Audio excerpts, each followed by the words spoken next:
Hello, everyone, and welcome to the University of Queensland Ochsner Health's MD program webinar. Today's topic is the 2026 match. My name is Cathy Harrell. I'm a Senior Education Program Manager for the UQ-Ochsner program. This evening's panelists include Dr. Dodd Denton and Dr. Dhaval Patel. The chat room will be monitored by Ms. Lisa Casey, our Ochsner Student Support Lead, and some of our colleagues in Brisbane. Before we begin, let me provide you with some chat room instructions. You can enter questions in the chat room as soon as the webinar begins. Our chat room facilitators will be able to respond during the webinar, and after the presentation speakers finish, we'll have a live Q&A. Dr. Denton, are you ready to begin? I am, Cathy. Thank you so much. Dr. Denton is the Deputy Director of Student Affairs for UQ-Ochsner. He is an internal medicine specialist. He earned his MD from University of Mississippi and his Master of Public Health from Johns Hopkins. He had a 23-year naval career and retired as captain. He is past president of clerkship directors in internal medicine and an award-winning educator with over 40 publications.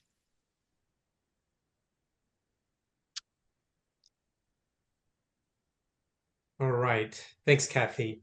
Most of you are aware of the exam requirements to practice in the United States. The first two steps of the STEP series from USMLE are taken while you're a medical student. Step 1 is generally taken between the second and third year. The Step 2 CK is generally taken before the fourth year. There are variations of this around the US and in other schools, but that's how we do it, and that's how most US schools do it. You'll note here that we do well on Step 1. Our latest class of 2027 through Step 1 passed with a 96% rate, equivalent to the US passing rate. On our Step 2 average, we've had 100% last year. We have 100% so far this year and nearly 100% last year, with an average CK right at national average, which is around 245. USMD national average is around 245. So we're tracking along quite well with USMD students.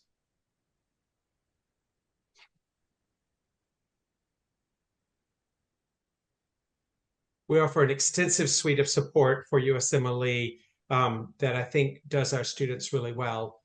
For Step 1 preparation, all students are provided with the Step 1 first aid book and are provided the opportunity to sign up for UWorld QBank. That's included in your tuition. We give boards and beyond to all students. You're given 3 practice exams that will help you in your preparation towards Step 1. And annually, we make a Step 1 study guide that is published by one of the faculty members who run our Step 1 preparation course in Brisbane. He runs the the dedicated USMLE preparation course is in semester 2 of year 2. You need to begin preparation before that, though, generally semester 1 of year 2. And then we have a dedicated preparation course run in Brisbane in that second semester. And that has 200 plus hours of instruction coordinated by a faculty member in Brisbane and with near peer mentors who are 4th year students. For Step 2 CK preparation, that happens when you're here in New Orleans. The main preparation is the shelf exams that are given at the end of each clinical immersion. Like, for instance, when you finish your internal medicine immersion, you will do a shelf exam or for internal medicine at that point, and you can compare your performance to all takers at that same time. We give you the USMLE World QBank to help you prepare for that, and that sort of stepwise preparation throughout your 3rd year really gets you ready for Step 2 at the end of the 3rd year or beginning of the 4th year.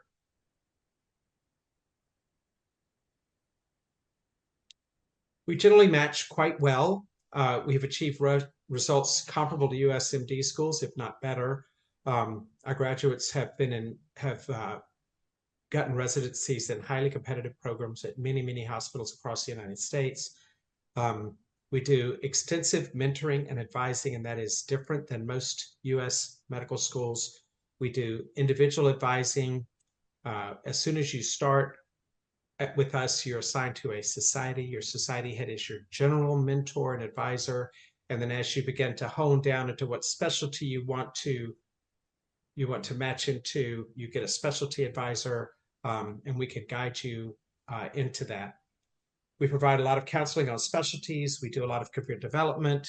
We're very extensively involved in your match. We have matched over 1,000 graduates so far, and we know it very well. You may only go through it once, but I've been through it 1,000 times. So we can help you very much with the match.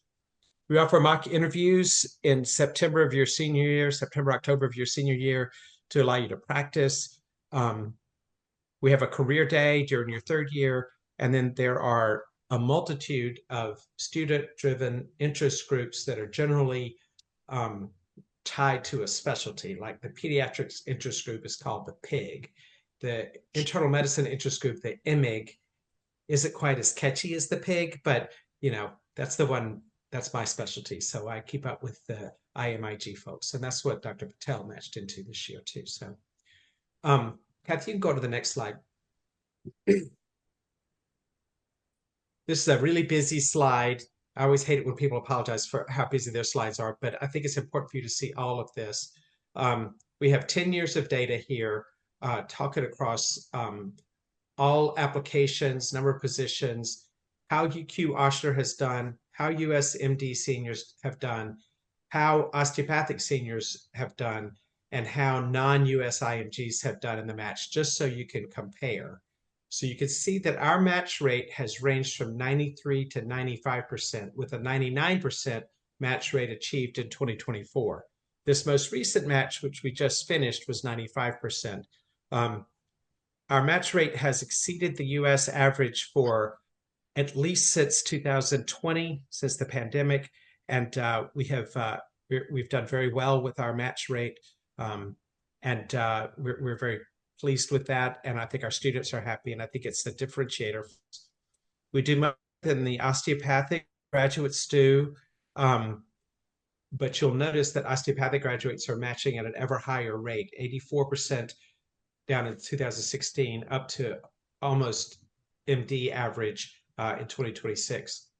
And then non-US IMGs, these are non-US citizens who go to schools outside the United States, match at a quite low rate, around, in the 50s, not quite, only touching 60 once during the last 10 years. So we're quite different from other international schools in terms of our match rate. I think that has a lot to do with our match advising and our preparation for Step 2 CK, but it's really hard to know what the differentiator is, but it definitely exists, and we have a long track record of doing well in the match.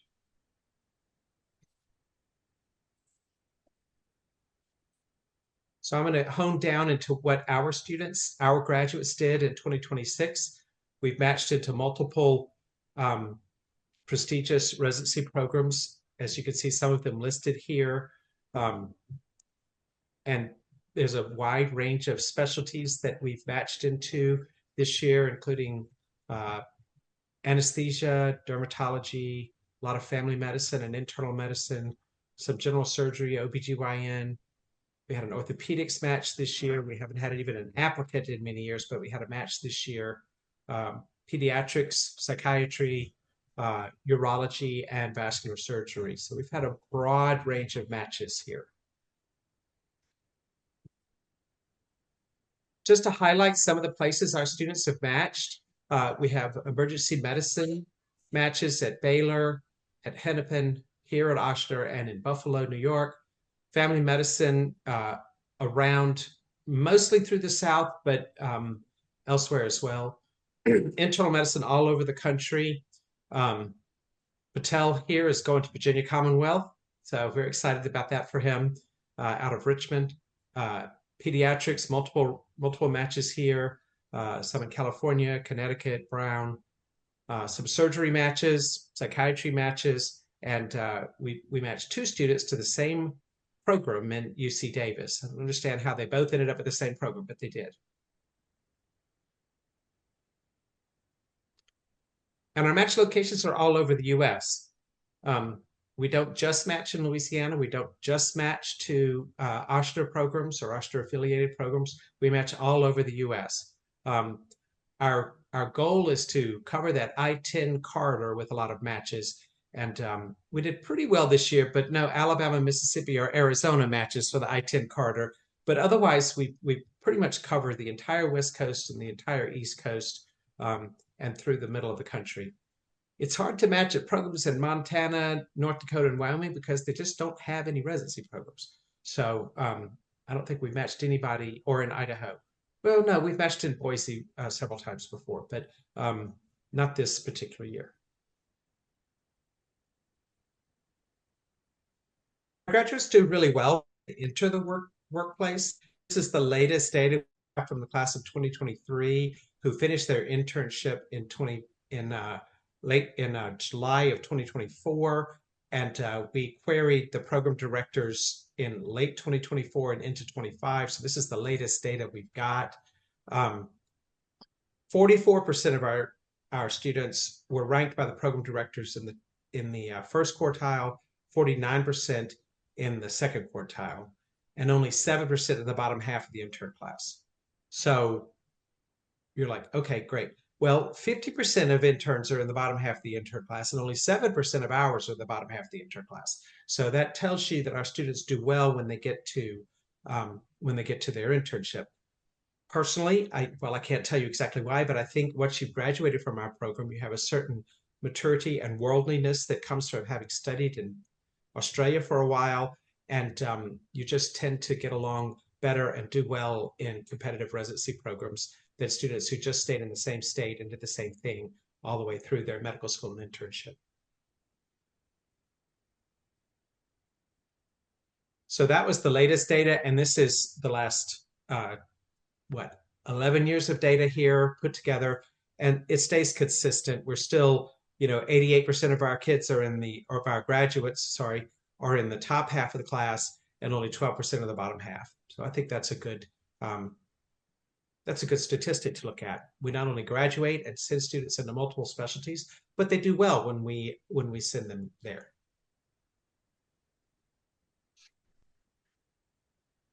Thank you, Dr. Denton. We're going to turn it over to Dr. Patel. He is a graduate of the class of 25 from UQ-Ochsner.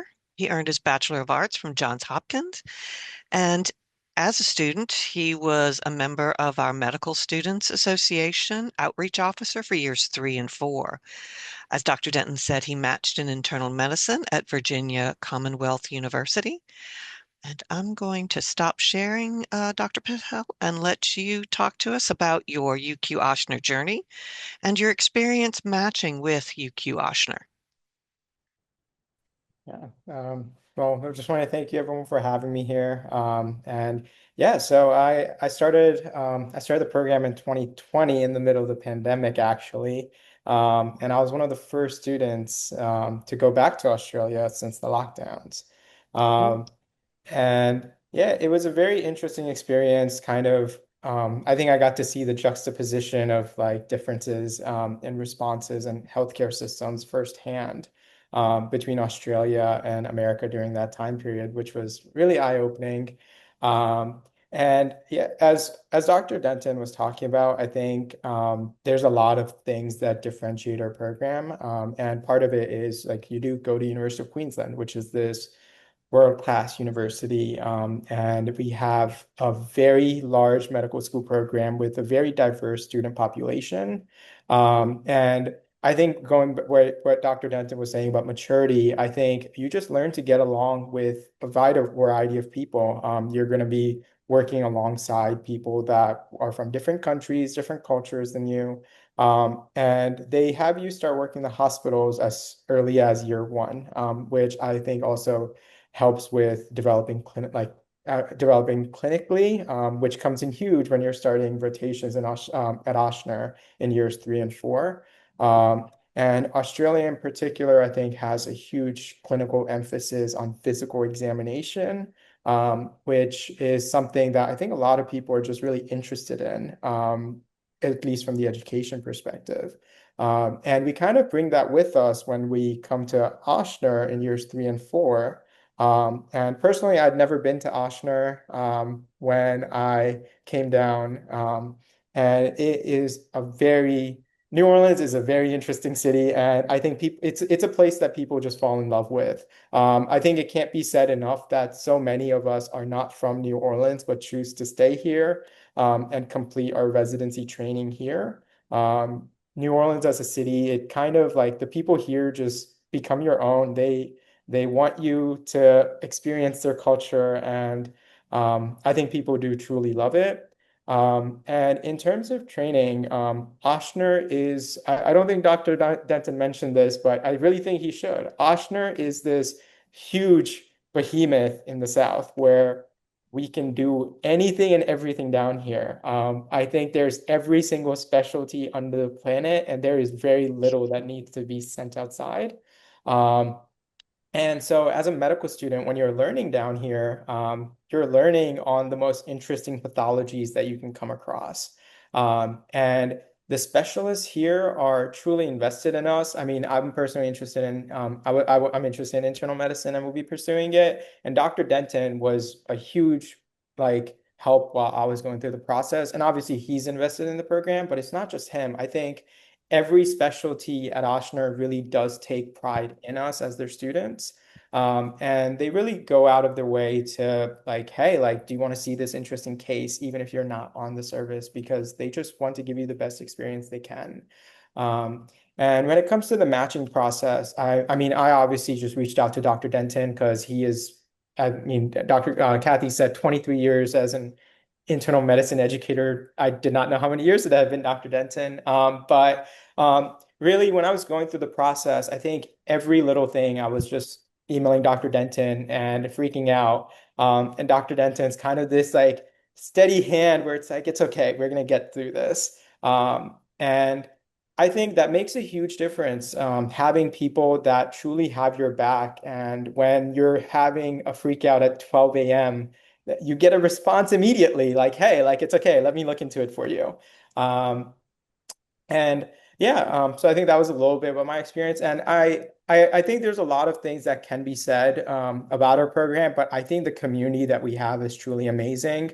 And I don't think it's just the med students. I got to interact with Dr. Denton on a normal basis and all the people on this webinar as well.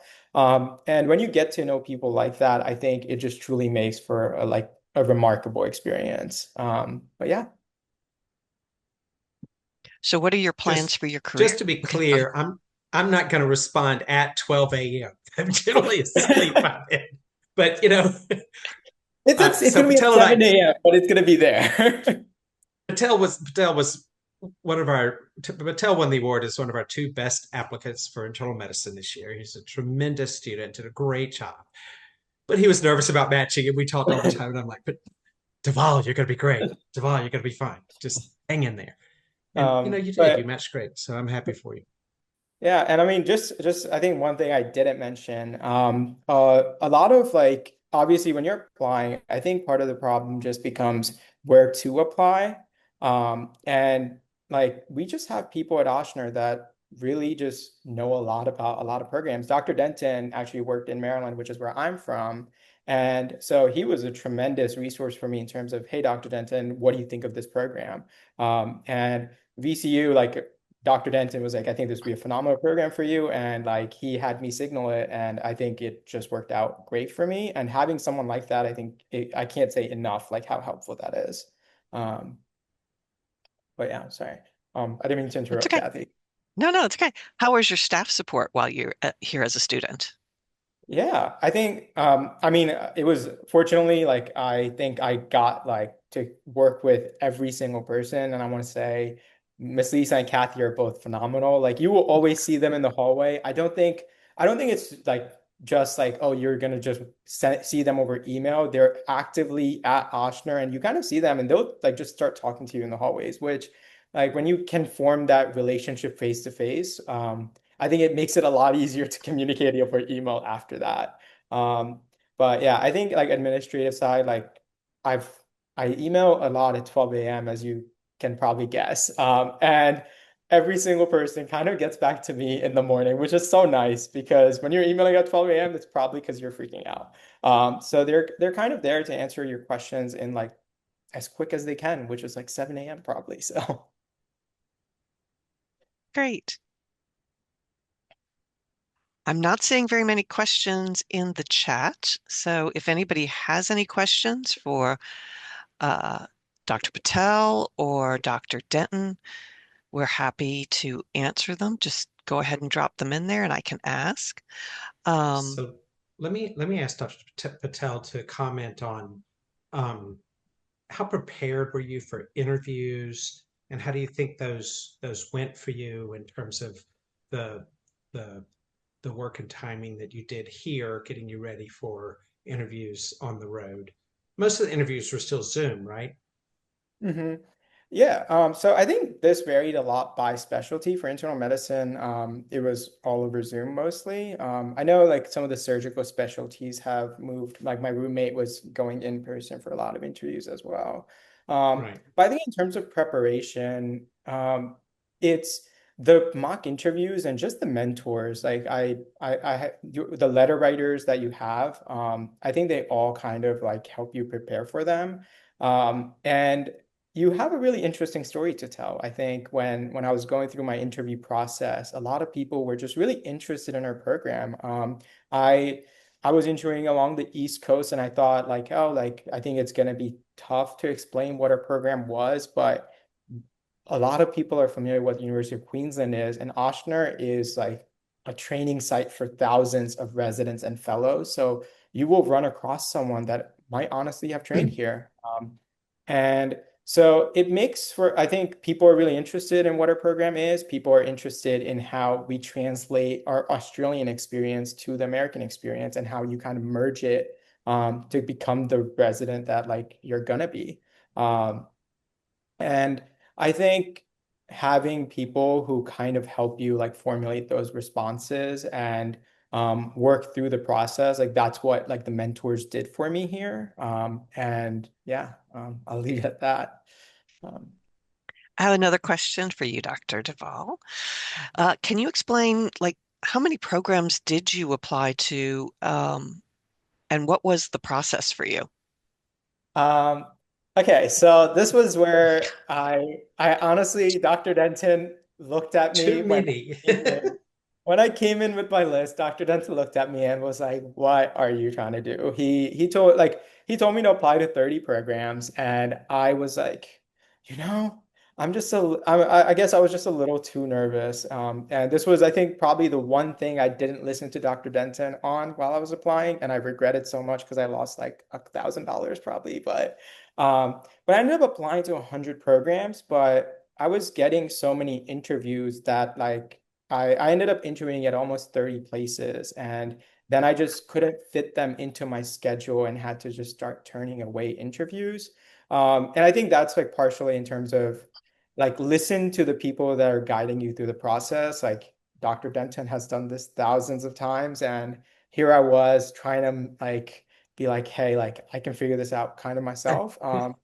And I think it made it really stressful for me because trying to figure out like once I started scheduling my interviews, then like my dates were kind of locked in. And then when a program that I really wanted offered me an interview, like I've had to kind of circle back and figure it out. But in terms of honesty, I think a lot of people end up applying to like a decent number of programs, but people get so many interviews that they have to turn them down. So I think the Yeah. advice I'll give regarding that is when Dr. Denton says apply to 30 programs, apply to 30 programs. It's, that's from we advise to apply to more programs than most USMD schools will. Most USMD schools will say 10 to 12 at Mm. most. In reality, you probably should apply to the limit of signals, so the number of signals available for the program, I mean, for the particular specialty you're interviewing in. I forget how many is that, Dhaval, for internal medicine? That was Three 20, golds and 12 silvers, so 15 overall. 15 overall. So if you apply outside the 15, you're much less likely to get interviews outside your top 15. Um, Mhm. and our students match well, and I'm vested in getting you matched. I'm not vested in reducing the number of interviews you've got for anything else. We want to make sure you match. So we kind of try to get it reasonable because, as Deval said, it's expensive, and it's time consuming, and you're trying to do clinical rotations and do your interviews. So it just kind of gets a little overwhelming, and then you want to be with your family during the holidays, and then you've got interviews, and there's just a lot to it when you apply to that many programs. Yeah, Dr. just Patel, I do have a question for you. How many programs were you accepted to, and what made you choose one over the other? Yeah, so I think you only match into one program, so you make a Right. rank order list. So I ended up Virginia Commonwealth was one of my gold signals, and it was one of my top choices. So I ended up at VCU. And I think it just goes when you're making a rank list, I guess. I don't know if that's kind of where the question we're in towards. Yes. In terms of what your priorities are, so for me, I'm interested in academic internal medicine, so I wanted to go to a university program. And I'm from the East Coast, so I wanted to be a little close to home, but not too close to home. And Virginia was kind of that perfect mix for me. And just to kind of go back to what Dr. Denton was saying in terms of like applying to programs, I forget the statistic when we were having our meeting, Dr. Denton, but like the number of programs that you need to rank to match as a UQ-Ochsner student, like I want to say it was four or five, which I think is honestly incredible when people are being offered like 30 interviews. I wasn't the Yeah. only one. I think a lot of my classmates had an incredible number of interviews. And I think one of the nice things about it is when you're on the interview trail, we're towards the tail end of graduating. So like when you graduate in November, I think you get this December and January off to basically interview, which I think was also really nice. But yeah, I just wanted to add that in.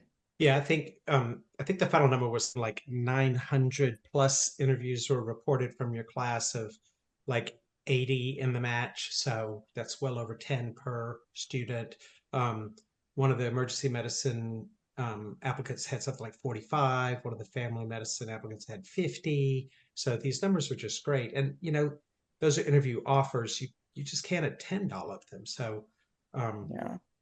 they just, And and my, and I my philosophy about it too is if you've got more than you can attend, let some of them go so the program can interview somebody else who doesn't have as many interviews so that you're being equitable to other students out there in the match. Maybe even one of your colleagues at UQ-Ochsner who's looking for an interview at a site and would be a great fit there when it's not your top choice. So it's important, and this is part of our match advising. Your society head will have this conversation with you. I'll have it with you. Lisa and Cathy will have it with you if necessary. We'll help you through this process. And if you're just inundated in interviews, let them go and let somebody else have them. But honestly, if across all specialties, if you have 4 interviews, our metrics show that you are very, very, very, very, very likely to match. If you have 3 or fewer, you may not. Question for Dr. Patel. Did studying for STEP exams feel like you were reviewing material, or did it feel like learning new material? So I think it's like UQ they actually just went through a curriculum and they had a new curriculum implemented after my first year. And most of the content is going to be identical to what you're being taught during your first 2 years. So majority of it is going to be review. I think it just depends on how familiar you got with the material when you were studying it the first time around. And I think one of the incredible things was when you're in your first 2 years, I feel like UQ really has a very strong emphasis on clinical medicine, even within the first 2 years. So when I came to Ochsner in third year and I was trying to study for shelf exams in step two, which with step one being pass fail, like step two is honestly what's really become a top contender for like what specialty and what kind of residency program you can go to. When I started studying for it, a lot of it felt review from years one and two because of the clinical medicine lectures that we did have. And then when you're at Ochsner, you're gonna be taught by some of the best clinicians at Ochsner, and they're really invested in it. And they do lecture you normally on your like when you're on those rotations. So majority of it ends up feeling like a review. I think it's just putting in the time that's important. Um, Thanks, Dhaval. I can speak to some data around that. Um, at most medical schools, your ability to pass step one is predicted by your MCAT coming into medical school, and your scores throughout the first 2 years don't predict what's going on. That's at most medical schools. And at the previous medical school where I worked, it was not the only predictor of how you did on step one on the MCAT. That's not true in our program. The MCAT doesn't really predict how well you're going to do, whether you're going to pass step one or not for us. In the last year's data, I just ran some data analysis on your class, Dhaval, and the best predictor for step one passing and step two success is how you did on your clinical rotations and how you did on your first 2 years of medical school. So scores on the exams and all of that stuff. It's not necessarily how well you have done on the MCAT or self-exam preparations or anything. It's how well you've done during your rotations and your preclinical work. Great. Dhaval, when did you start preparing seriously for the match process? I think a lot of it, like once you kind of finish your step two exam, like I think that's when I really started to narrow down like what kind of program I was going to go to. And I I think majority of it ends up being just when you figure out what you want to do. And so I think people like start in years three trying to figure out what specialty they wanted to go into. I knew I wanted to do internal medicine and I knew like what kind of program I wanted. So honestly, if Dr. Denton had asked me in year three, like, hey, give me a list of 10 programs that you'd really want to go to, I could probably have given it to him. But the actual like fine like when the application opens up, I think is really when you really start preparing for like, hey, this is the program I'm going to apply to, and this is how many programs I'm going to apply to. Yeah. That's a good Cool. point. That's a good point, Dhaval. I purposefully don't ask students what they want to apply to in their third year because we're not training you to be an internist. We're training you to be the best MD general graduate of our program that you can be. And whatever you want to do, we'll support you towards that.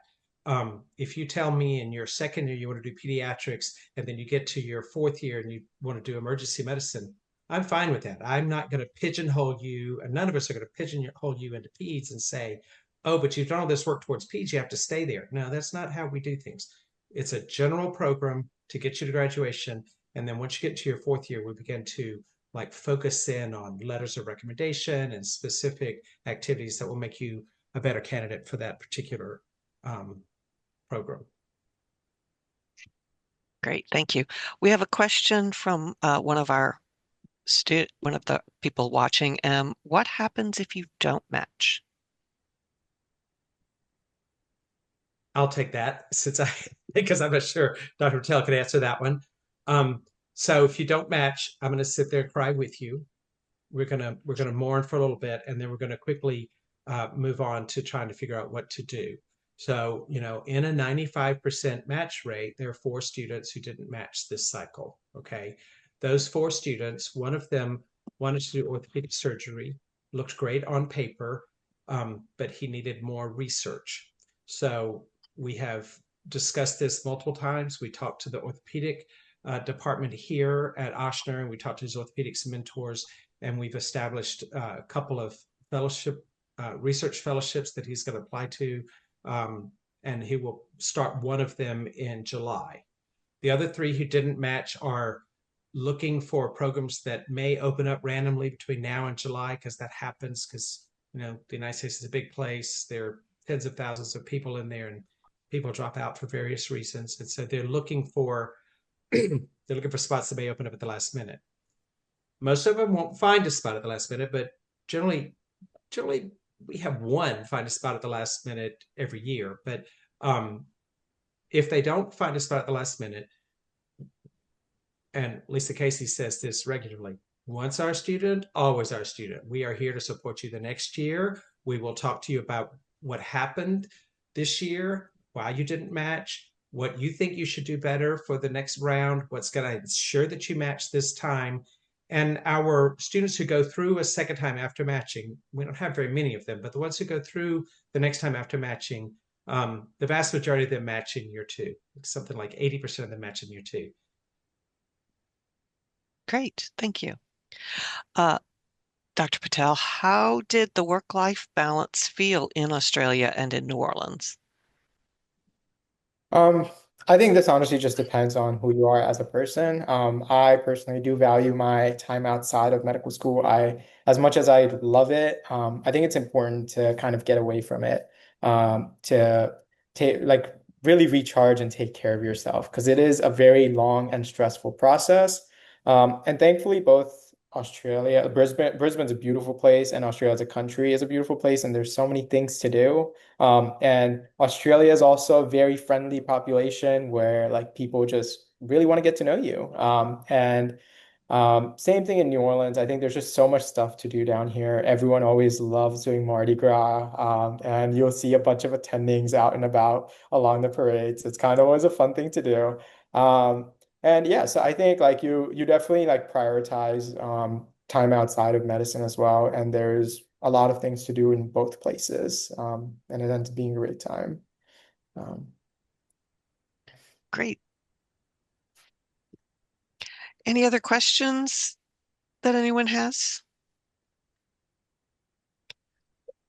Well, just hmm, I go just ahead. wanted to add one quick thing in terms of I think so. We obviously graduate in 2025, and I think a lot of people decide to do various things between graduating and starting residency. I know a lot of people use it like for vacationing, which is awesome. Some people decide to get step three out of the way, which makes intern year a lot easier.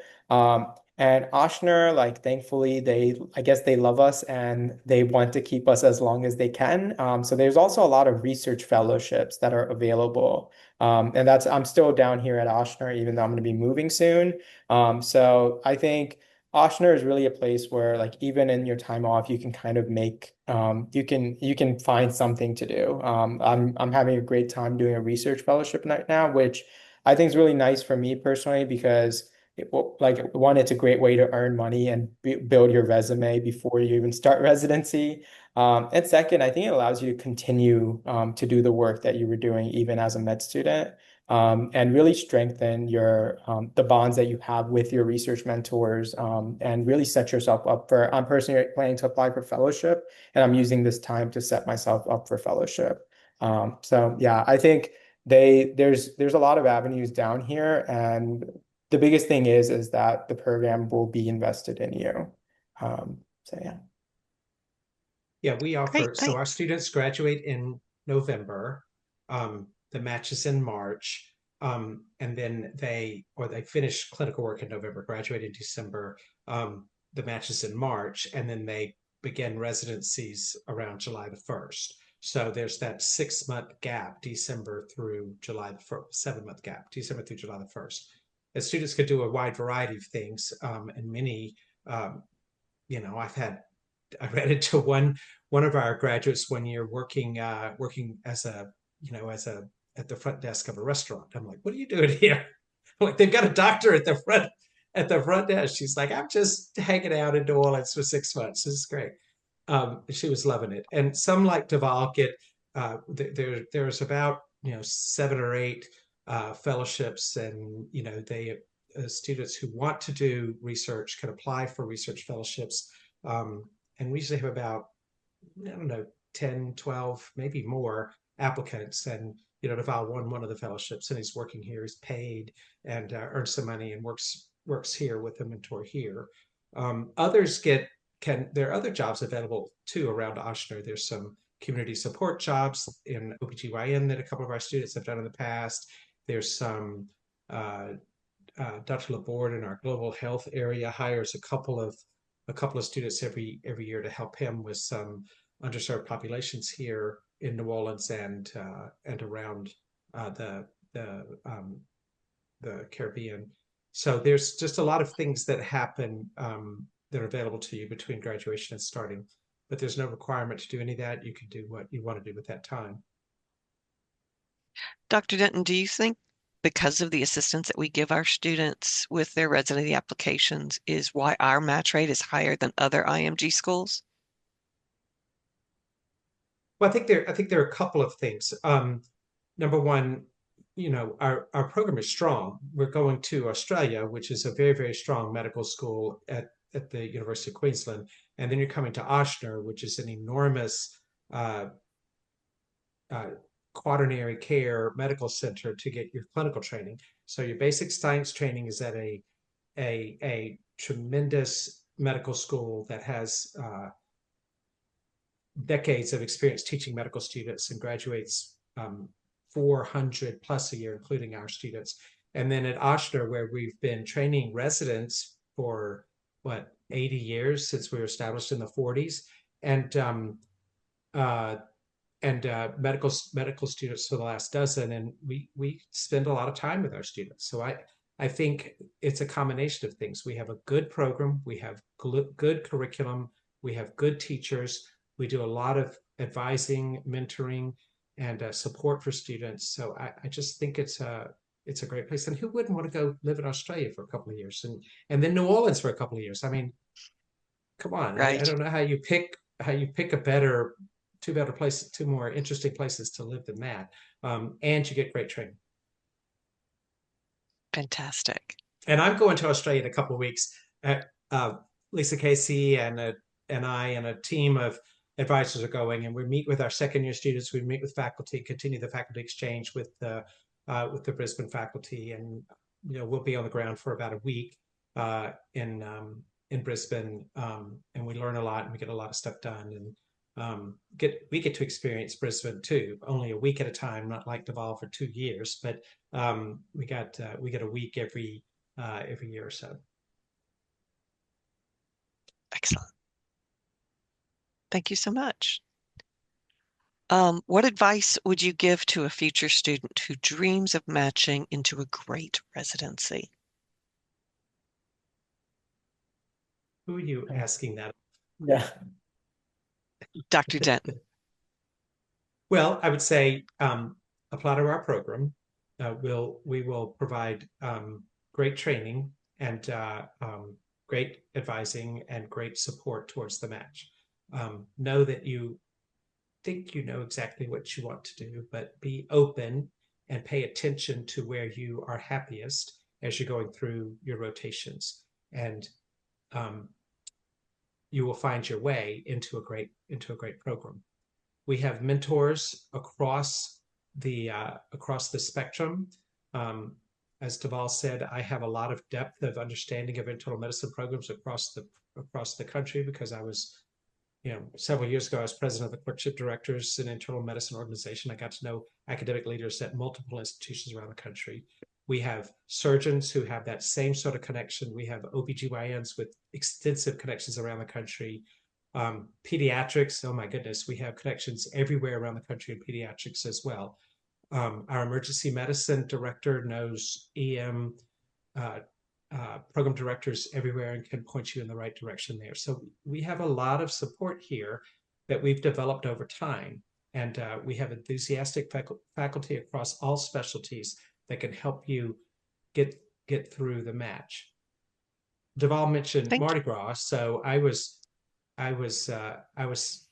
those of you who aren't here aren't going to who don't live here aren't really going to understand all this, but I was on the route, meaning I was standing there watching a parade in the middle of the afternoon, the first weekend of 10 days of Mardi Gras, hanging out with a friend. Another friend came up and said, "Hey Dodd, come on, let's go. I've got we have an oyster roast at my house." So I go to the oyster roast and I have some roasted oysters and some more beer and some raw oysters. And then there sitting in the back is one of our orthopedic surgeons. And I said, "George, how you doing?" And it's just sat and talked with George for a while. And I said, we got two ortho advocates in the match. What do you think?" And he gave me the complete lowdown about both of them. And I'm like, you would have done that if you hadn't had a couple of beers. But so I got all the input and what they thought about their strengths and weaknesses and how, and it just, and this wasn't the program director or the clerkship director. This was just a very active surgeon who knew our students by name,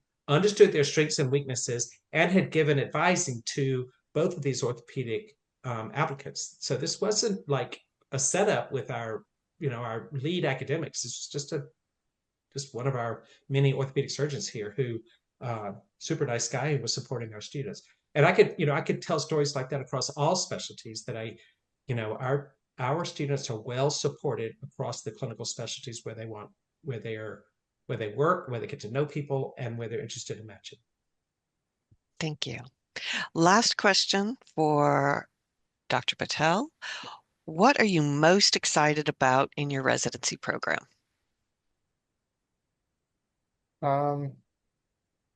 I think, to be honest, I think it's just the opportunity to continue growing. I think going to UQ and then Ochsner, I grew as a person in ways that I never thought I would. And I think moving back closer to home, but also going to a similar like quaternary tertiary referral center, I think I'm just going to get the opportunity to grow, which I'm really excited about. Yeah. Great. Well, thank you so much. I'm going to share my screen again with some contact information. If you would like more information about our program, or if you have questions that you didn't get a chance to ask, or if, like most people, you think of a question after our webinar is over, please feel free to contact us at on our email address there, or you can call our telephone. Definitely check out our website. There's a lot of great information there available to you. And I'd like to thank everyone for joining us today, and I hope that you have a great rest of your week.